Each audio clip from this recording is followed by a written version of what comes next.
ابھی ہم روس کے ساتھ بھی معاہدات کی طرف جا رہے ہیں، تو انشاءاللہ العزیز یہ جو صورتحال جس میں ہم گر چکے ہیں اور جس سے ہمیں نکلنا ایک بہت بڑا مشکل ہے، اور پھر اس کے اوپر جو ہے آپ سیلاب آ گئے قدرتی آفت کے طور پر، لیکن جب ایک لانگ مارچ کرتے ہیں اور یہ کہ ہم اپنی مرضی کا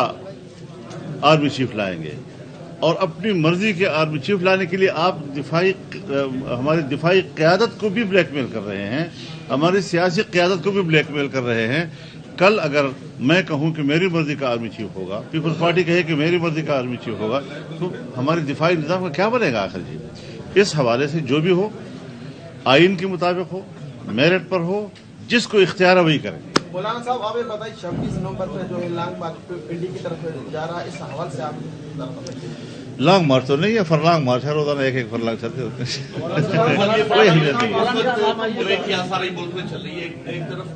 مختلف جو ہے انکشافات ہو رہے ہیں۔ ایک تسلیم حیدر کا ایک حالیہ جو یہ بیان آیا ہے، جو کہ مسلم لیگ نون کا حصہ بھی مانا جاتا رہا ہے لندن میں، انہوں نے بھی جو ایک نیا پنڈورا باکس کھول دیا کہ پلاننگ لندن سے ہوئی ارشد شریف اور عمران خان کے قتل کی کوشش کے حوالے سے، تو یہ آپ کس طرح دیکھ رہے ہیں؟ اس کے مطلب یہ الزامات کی ایک طرف لگا دیں، کس طرح کی سیاست چل رہی ہے؟ میرے خیال میں ملک میں ادارے موجود ہیں، عدالتیں موجود ہیں، تفتیشی ادارے موجود ہیں، اس طرح ہر ایک آدمی بیٹھ کر کوئی نہ کوئی ایک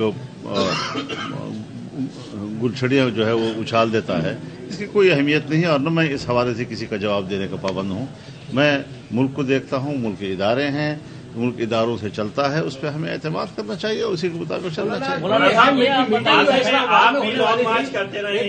اہم میٹنگ آج اسلام آباد میں ہونے والی تھی، وزیر اعظم آج آرمی چیف کے حوالے سے کرنا چاہتے تھے، کوئی صلاح مشورہ؟ آپ چونکہ کلیدی جماعت ہیں، اس میں بڑی اہم حیثیت رکھتے ہیں، کچھ ہے صلاح مشورہ؟ تو آپ سے ضرور شیئر کروں گا میں کوئی